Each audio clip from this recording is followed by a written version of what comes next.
Social media के ऊपर इस प्रकार के वीडियो जब भी हम देखते थे हम यही सोचते थे हमारा किसान कब इस प्रकार की तकनीक का उपयोग कर पाएगा। अब वो समय आ चुका है। हाल ही के अंदर सरकार जो 3 बिल लेके आई है उसके अंदर सबसे ज्यादा चर्चा एमएसपी और कॉन्ट्रैक्ट फार्मिंग की हो रही है। आज तक हमारे देश में इस प्रकार की चीजें क्यों नहीं हो पाई और क्यों हमारा देश आजादी के बाद में एक अलग ही दिशा के अंदर निकल गया, उस बात को जानना बहुत जरूरी है। जागीरदारी उन्मूलन कानून 1952 के अंदर आया था, जिसके बाद में छोटे किसानों को जमीन मिल गई थी, यानी कि उनको काफी सारी लैंड मिल गई थी। यह एक क्रांतिकारी बदलाव था जो आजादी के बाद में पहली बार आया। इस एक्ट का नाम the abolition of jagirs and land reforms 1952 act था, जिसमें खास बात यह थी कि दो मिडल मैन जो था, यानी कि जो जमींदार जो था किसान और सरकार के बीच में आता था, उस मिडल मैन को इसमें हटा दिया गया था। तो अब ये जो किसान है ये सीधा गवर्नमेंट के साथ में बातचीत कर सकता था, उसको अपनी क्रॉप्स बेच सकता था। साथ ही के अंदर इनके पास में जो लैंड थी वो उसको किसान को ही दे दी गई। अब यहां पर इस बात को आप समझिए कि जिस भी किसान ने 3 साल या ज्यादा से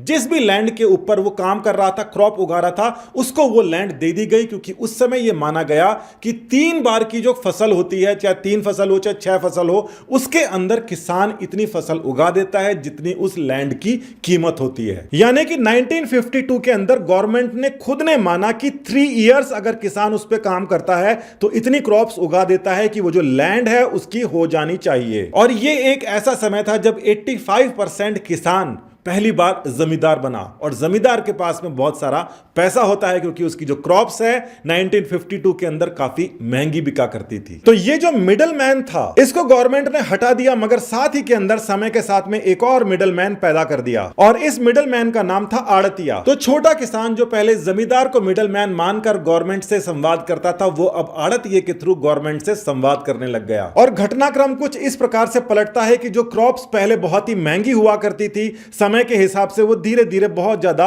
सस्ती होने लग गई। जो छोटा किसान नया नया जमींदार बना था, बहुत ही खुश था कि उसकी जो क्रॉप है उसका पूरा का पूरा दाम उसको खुद को मिलने वाला है, वो बहुत ही जल्द उसी पुरानी व्यवस्था के अंदर आ गया और गरीब बन गया। तो यहां पर जो 3 बिल आए हैं उसके अंदर से एक बिल ये करता है कि फार्मर और गवर्नमेंट सरकार या बाजार के बीच का जो मिडल मैन है ये उसको यहां से एलिमिनेट कर देता है। पिछली बार जब मिडल मैन हटा था तो क्रॉप्स जो बहुत महंगी बिका करती थी बहुत सस्ती बिकने लग गई, और इस बार जो मिडल मैन यहां से हटा है उसके साथ ही के अंदर एक नई चीज आ गई है जो दूसरे बिल के अंदर कहती है। दूसरा बिल जो देश को आगे ले जाने की काबिलियत रखता है वो है कॉन्ट्रैक्ट फार्मिंग, क्योंकि इसी की वजह से नई टेक्नोलॉजी देश के अंदर आने वाली है। साथ ही के अंदर लार्ज स्केल फार्मिंग की शुरुआत होने वाली है। 85% किसान जो इस समय मिलकर आउटपुट कर रहे हैं, लार्ज स्केल फार्मिंग आएगी तो उनकी आय के ऊपर तो फर्क नहीं पड़ेगा, हो सकता है बढ़ जाए, घटने का तो चांस नहीं है, मगर साथ ही के अंदर जो प्रोडक्शन है वो जरूर इससे कई गुना बढ़ जाएगा। इसका कारण क्या है? 1956 से 67 के बीच के अंदर चाइना में भी इस प्रकार का एक रिवर्स एक्सपेरिमेंट हुआ था। वहां पर बड़ी इंडस्ट्रीज को छोड़कर छोटे जो पीजेंट्स फार्मर्स हैं वहां से वो बहुत ज्यादा लोहे का उत्पादन करने के लिए लगे थे। वो कह रहे थे कि हर कोई जब लोहे का उत्पादन करेगा तो पूरे देश का उत्पादन बढ़ जाएगा, और इस प्रकार से जितना ज्यादा लोहे का उत्पादन होगा चाइना यानी कि उनका जो देश है वो आगे बढ़ जाएगा। मगर हुआ इसका उल्टा। स्मॉल स्केल के ऊपर जो 85% किसान मिलकर इस समय जो काम कर रहे हैं, जो प्रोडक्शन वो प्रोड्यूस कर रहे हैं, वो अगर लार्ज स्केल में बेटर इक्विपमेंट्स के साथ में होगा तो कम से कम 4 गुना हो जाएगा। 2013 का एक वीडियो सोशल मीडिया पर बहुत वायरल है, जहां पर राहुल गांधी और अजय माकन बैठकर यह बयान दे रहे हैं कि फार्मर्स के ऊपर से रिस्ट्रिक्शंस हट जाएंगी, वो कहीं पर भी जाके अपना सामान बेच पाएंगे। मगर उसके अलावा भी एक और बात है जो अभी तक शायद सामने नहीं आई है। 2012 के अंदर महाराष्ट्र में कॉन्ट्रैक्ट फार्मिंग की एक शुरुआत की गई थी, जिसको बहुत ही टेक्निकली बढ़िया तरीके से इंप्लीमेंट करने का सोचा था। उस समय के वहां के कांग्रेस के चीफ मिनिस्टर पृथ्वीराज जी चौहान थे, जो हाईली एजुकेटेड और टेक्निकली वेरी साउंड थे। उनकी graduation Birla Institute of Technology Science Pilani और post graduation University of California से हुई थी। उन्होंने सबसे पहले इसको इंप्लीमेंट करने का सोचा और बहुत ही बढ़िया प्लान भी बनाया था। इसी डॉक्यूमेंट के अंदर आगे देखने पर मिल जाता है कि कॉन्ट्रैक्ट फार्मिंग और कॉर्पोरेट फार्मिंग एक प्रमोशन के लिए बहुत ही अच्छा टूल है किसी भी गवर्नमेंट के एग्रीकल्चर सेक्टर के लिए। और बहुत लंबे डिस्कशन के बाद में कंक्लूजन के अंदर भी इसी बात के ऊपर बढ़ावा दिया गया है कि प्राइवेट सेक्टर से ही बड़े तौर पर एक्सपीरियंस फार्मर्स के पास में आ पाएगा फील्ड लेवल पर। मगर फिर भी यह चीज फेल हो गई थी उस समय, उसके बहुत बड़े लिमिटेशंस थे। पहला लिमिटेशन यह था कि फार्मर रेडी नहीं था, दूसरा लिमिटेशन था उसके पास में अकाउंट नहीं था, और तीसरा लिमिटेशन था कि डिजिटल ट्रांजैक्शंस नहीं होते थे। सारा खेल बीच के अंदर बिचौलियों ने इधर से उधर कर दिया। फार्मर्स के लिए इसमें किस प्रकार से सुनवाई होगी, उनको उचित रेट कैसे मिलेगा, इसके बारे में भी पूरा ग्रेवेंस मैनेजमेंट सिस्टम था, मगर वो उस समय सिर्फ किताबों के अंदर था, वो इंप्लीमेंट नहीं हो पाया। ग्राउंड लेवल के ऊपर जो रिफॉर्म्स की जरूरत थी वो पिछले कुछ समय के अंदर हमने देखे हैं। इस समय देश तैयार है। फिर भी विपक्ष का काम होता है सरकार के ऊपर सवाल खड़ा करना। उन्हीं चीफ मिनिस्टर ने सरकार के ऊपर सवाल जरूर खड़ा किया है, मगर केवल खाना पूर्ति की है। पूरे सवाल में कोई बड़ा सवाल नहीं है, टेक्निकल पॉइंट नहीं है जो इस बिल के खिलाफ कहीं पर उन्होंने बोला हो। साथ ही के अंदर आपको यह भी समझ में आना चाहिए 2016 के अंदर नीति आयोग की एक रिपोर्ट आई थी, जिस रिपोर्ट के अंदर बताया गया था कि एमएसपी के ऊपर 4% ही सरकार खरीद पाती है, उसके अलावा सरकार डायरेक्टली नहीं खरीद सकती, इसलिए उसको मिडलमैन की इतनी आवश्यकता भी नहीं है। और एक और बात जो नीति आयोग की उसी रिपोर्ट के अंदर लिखी हुई थी वो ये कहती है कि केवल जो बड़े किसान है, छोटे किसान 85% नहीं, जो बड़े किसान हैं वही सैंपल स्टेट्स के अंदर एमएसपी का पूरा पूरा फायदा उठा पा रहे थे। किसान अभी इतना डिटेल में इन चीजों को समझ नहीं पाया, मगर फिर भी एक बिल जो है वो एमएसपी के ऊपर बेस्ड है, एक कॉन्ट्रैक्ट फार्मिंग के ऊपर बेस्ड है और एक कंज्यूमर के प्रोटेक्शन के ऊपर बेस्ड है। ये एमएसपी सरकार पहले केवल 4% ही कर पा रही थी और सीधे तौर के ऊपर इसके ऊपर लार्ज फार्मर्स ही ज्यादा फायदे के अंदर रह रहे थे। ये कॉन्ट्रैक्ट फार्मिंग जो है वो कांग्रेस भी लाना चाहती थी, मगर इस समय जाके ये कंडीशंस फेवरेबल बनी है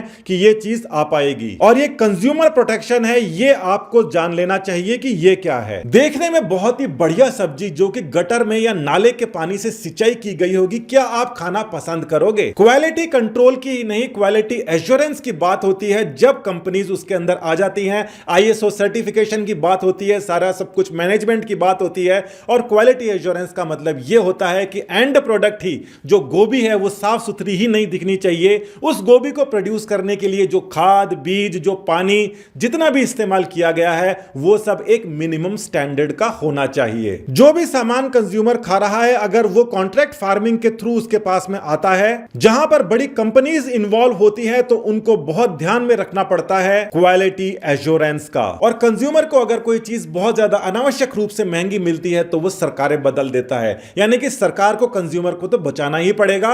और साथ ही के अंदर जो इंडस्ट्रीज हैं उनको अगर खुद को बचाना है तो उनको ऐसी ही चीजों का इस्तेमाल करना पड़ेगा जिसका खुलासा ना हो जाए कि फला कंपनी का जो पानी यूज होता है वो गटर से आता है। प्रैक्टिकली आप इस चीज को देखिए, जब तक सामने वाले को हम रिस्पॉन्सिबल नहीं ठहरा पाएंगे किसी चीज के लिए, तब तक हम कितना अच्छा सेब खाएं या कोई गोभी खाएं या पपीता खाएं, उसके ऊपर हमें विश्वास ही नहीं हो पाता कि ये इसके अंदर क्या क्या चीज भरी हुई है। तो 3 चीजें यहां पर बिल्कुल क्लियर हैं। ये तीनों के तीनों जो बिल हैं ये अपने आप में क्रांतिकारी हैं, मगर साथ ही के अंदर गवर्नमेंट अगर इनको प्रॉपर वे के अंदर इंप्लीमेंट कर पाती है तो ये हमारे देश के लिए फायदा देंगे। इतने महत्वपूर्ण बिल जो आए हैं ये ऑर्डिनेंस बनने के बाद में बिल बनने की स्थिति के अंदर आए हैं। 6 महीने के अंदर ऑर्डिनेंस को बिल की फॉर्म के अंदर रख के पास करवाना होता है। और राहुल गांधी जी, सोनिया गांधी जी जो दमदार विपक्ष हैं, इंडिया की विपक्ष हैं, जो वो ठीक इसी समय में यहां पर मौजूद नहीं थे। पार्लियामेंट के अंदर उनका कोई बयान नहीं आ पाया।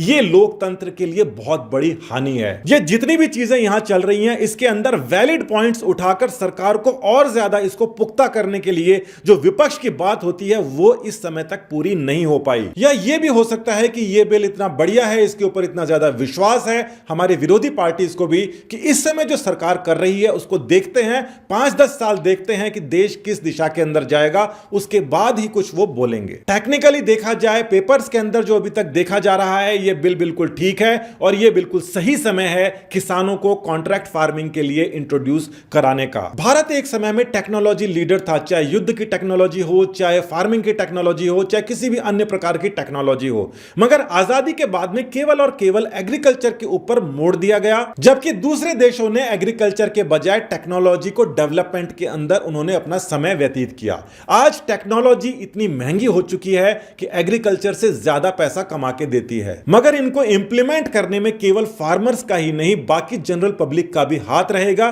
क्योंकि फार्मर को अभी पूरा डिजिटलाइजेशन के अंदर जब तक वो नहीं जाता है तब तक इन बिलों के इंप्लीमेंटेशन का पूरा प्रोसेस कंप्लीट नहीं हो पाएगा। किसान को ज्यादा से ज्यादा जागरूक बनाना है और साथ ही के अंदर उसको मनी ट्रांसफर, जितने भी बैंक ट्रांसफर, ये लेना देना है, ये सारी की सारी चीजें उसको सिखानी है। जिस दिन वो सीख गया उस दिन हमारे और अमेरिका या चाइना के बीच का जो अंतर है वो करीब करीब खत्म हो जाएगा और हम उनसे बहुत तेजी से आगे बढ़ पाएंगे। बहुत बहुत धन्यवाद। नमस्कार।